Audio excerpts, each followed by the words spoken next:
Bismillahirrahmanirrahim. Assalamualaikum warahmatullahi wabarakatuh. Alhamdulillahirabbil alamin. Wassalatu wassalamu ala asyrafil anbiya'i wal mursalin sayyidina wa maulana Muhammadin wa ala alihi wa ashabihi ajma'in. Amma ba'du. Awalan, hayya bina nashkurallaha ta'ala azza wa jalla alladhi a'tana as-sihhah wal afiyah حتى نستطيع أن ندرس معا ولو كان بوسيلة الإنترنت في يوتيوب. ثانيا، نصلي ونسلم على خير الأنام محمد بن عبد الله الذي أخرجنا من الظلمات إلى النور بإذن ربه. الحمد لله، في هذه الفرصة وفي هذا اللقاء سأبينكم عن distribusi frekuensi. قد صنعت هذا الفيديو لانتهاء امتحان الأخير المستوى في المستوى خامس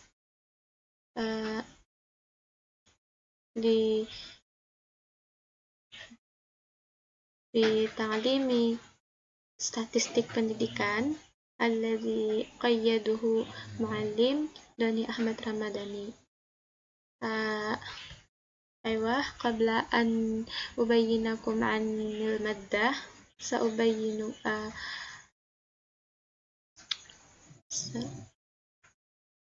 ismahu li an a'rifa nafsi. Ismi Santi, ana talibah min Ma'hadil Ali li'ulumil Qur'an في قسم التعليم اللغة العربية بالمستوى خامس.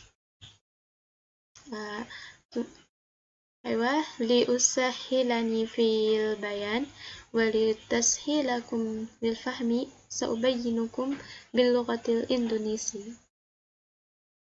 Alhamdulillah, pada pertemuan kali ini kita akan membahas tentang distribusi frekuensi, yang mana video ini saya buat untuk memenuhi tugas mata kuliah statistik pendidikan yang diampu oleh Muallim Doni Ahmad Ramadhani, MPDI. Yang mana tugas ini saya buat untuk memenuhi tugas final test. Ya, langsung saja kita masuk ke materi yang pertama, yaitu pengertian distribusi frekuensi. Sebagaimana yang tertulis di sini, distribusi frekuensi merupakan rangkaian data angka menurut kuantitasnya dan atau kualitasnya, kategori. Rangkaian data angka menurut kuantitasnya disebut distribusi frekuensi kuantitatif. Sebaliknya, data yang disusun menurut kualitasnya atau kategori disebut distribusi frekuensi kualitatif. Nah, di sini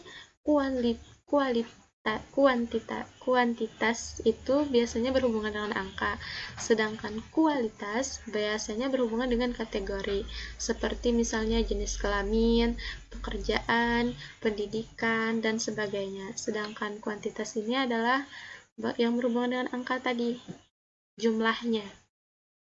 Oke, lanjut. Tentang tujuan dari distribusi frekuensi. Tujuan dari distribusi frekuensi ada 6. Yang pertama, untuk menggambarkan data dalam berbagai ukuran pusatnya seperti mean, median, persentil, dan lainnya. Mean ini adalah nilai rata-rata, median nilai tengah, persentil itu nilai dalam bentuk persen. Yang kedua, untuk memudahkan dalam penyajian data serta menyederhanakan bentuk dan jumlah data. Yang ketiga, memudahkan dalam menganalisa atau menghitung data, membuat tabel dan grafik. Yang keempat, agar ciri penting data tersebut dapat segera terlihat. Yang kelima, untuk memberikan gambaran yang khas tentang bagaimana keragaman data. Dan yang terakhir, untuk menjadi pedoman pengujian statistik selanjutnya. Lanjut, materi yang selanjutnya adalah berkenaan dengan jenis-jenis distribusi frekuensi. Pada umumnya, jenis distribusi frekuensi itu terbagi menjadi 2. Yang pertama, distribusi frekuensi kumulatif. Distribusi frekuensi kumulatif adalah suatu daftar yang memuat frekuensi-frekuensi kumulatif jika ingin mengetahui banyaknya observasi yang ada di atas atau di bawah suatu nilai tertentu. Yang kedua yaitu distribusi frekuensi relatif. Distribusi frekuensi relatif adalah perbandingan daripada frekuensi masing-masing kelas dan jumlah frekuensi seluruhnya atau dibagi dengan banyaknya data dan dinyatakan dalam bentuk persentase. Nah, jadi untuk memudahkan kita membedakan antara distribusi frekuensi kumulatif dengan distribusi frekuensi relatif ini adalah kalau distribusi frekuensi kumulatif ini data yang disajikan adalah dalam bentuk nilai tertinggi dan nilai terendah. Sedangkan untuk data distribusi frekuensi relatif, data yang disajikan biasanya berbentuk persen. Nah, selanjutnya kita akan membahas tentang langkah-langkah distribusi frekuensi menggunakan SPSS. Di sini kita akan menggunakan SPSS dalam frekuensi data. Distribusi frekuensi maksud saya. Nah, jadi yang pertama-tama yaitu kita harus membuka aplikasi SPSS-nya terlebih dahulu. Nah, setelah aplikasinya terbuka, maka tampilan awal yaitu seperti ini. Nah, setelah seperti ini, kita klik variable view yang ada di sisi kiri bawah. Klik. Nah, di sini kita klik name variabelnya sesuai dengan data yang kita peroleh. Nah, data yang kita peroleh itu adalah yang ini. Nah, ada jenis kelamin, pendidikan, dan pekerjaan. Oke, kita masukkan.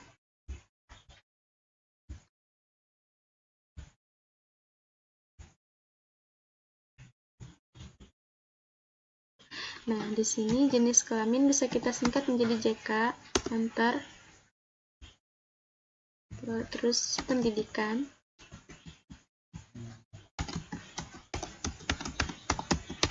Enter lagi. Dan pekerjaan. Enter. Nah, selanjutnya yaitu tabel desimal ini kita ganti menjadi 0.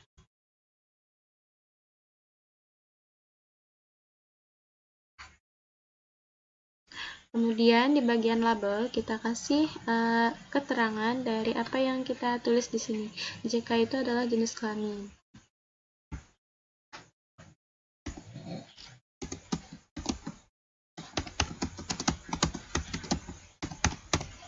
Oke, pendidikan, pekerjaan, tulis aja kayak tadi.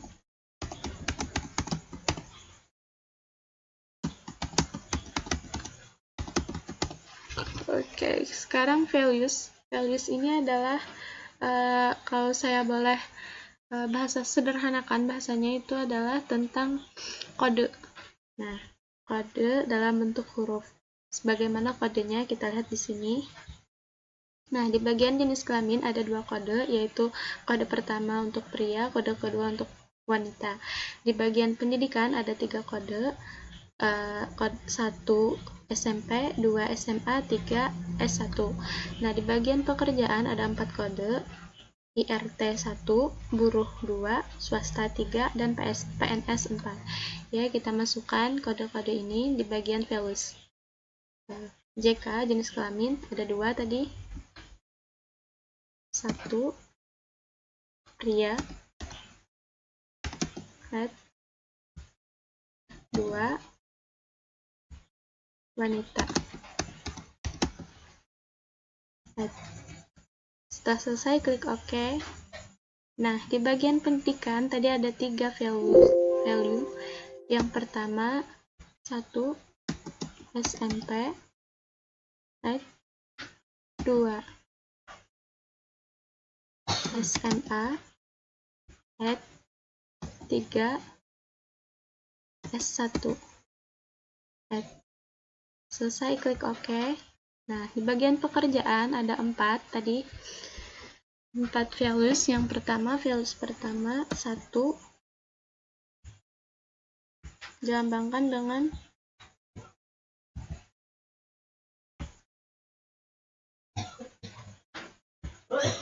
IRT. 2 buruh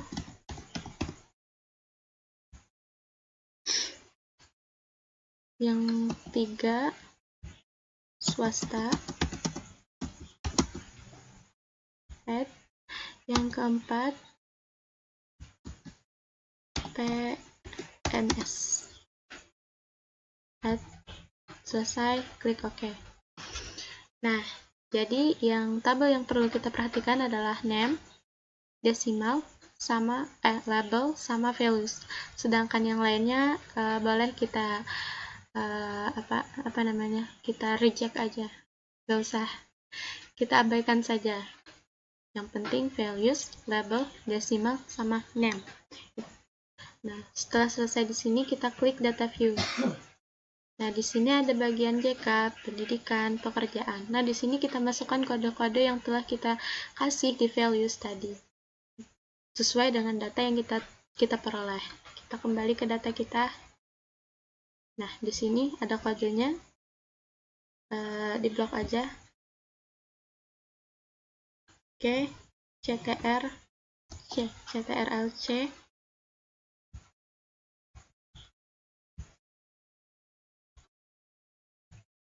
Klik kanan.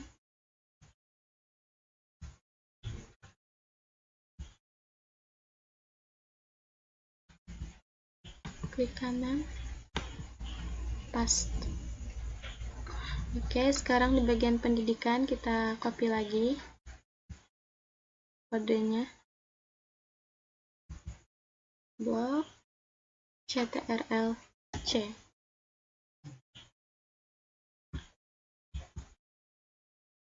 Letakkan kursornya di sini, lalu klik kanan, paste. Bagian pekerjaan juga lakukan hal yang sama. Blok CTRL-C. Nah, letakkan kursornya di sini, lalu klik kanan dan paste. Nah, setelah selesai kita menginput data yang kita dapatkan, sekarang kita klik analyze. Di analyze ini, analyze, pilih descriptive statistik, dan lalu pilih frequency. Nah, variabel yang di sini kita pindah ke sini. Caranya dengan CTRL-A, lalu klik panah. Nah, setelah seperti ini, lalu kita klik statistik. Nah, di bagian statistik ini ada kolom central tendency, kita klik mean, median, dan mode. Lalu di bagian dispersion, klik minimum dan maksimum. Klik continue. Nah, kemudian di bagian chart, kita klik bar chart. Continue. Selesai, klik OK. Setelah itu tunggu beberapa saat, maka hasilnya akan muncul di sini. Nah, ini masih proses. Tunggu bentar. Nah, jadi ini hasilnya, ini frekuensinya. Dataset 1 ini adalah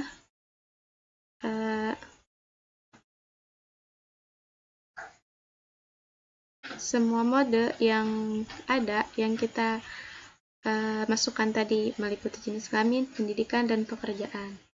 Nah, sedangkan di sini frekuensi tabel ini hanya memuat tentang jenis kelamin. Ada frekuensi, persen, valid persen, kumulatifnya. Lalu di bagian sini jenis kelamin, pendidikan, dan pekerjaan. Nah, di bagian bar chart ini adalah diagram batang. Nah, jadi data yang kita input tadi akan disajikan dalam bentuk diagram batang seperti ini. Nah, mudah bukan? أيوة أظن هذا فقط مني. شكرا وعفوا، إلى اللقاء في اللقاء الأخرى. هيا نختتم دراستنا اليوم. بقراءة الحمدلله وكفارة المجلس. الحمد لله رب العالمين. سبحانك اللهم وبحمدك أشهد أن لا إله إلا أنت أستغفرك وأتوب إليك. وصلى الله على سيدنا محمد وعلى آله وصحبه وسلم. الحمد لله رب العالمين. ما شاء الله لا قوة إلا بالله.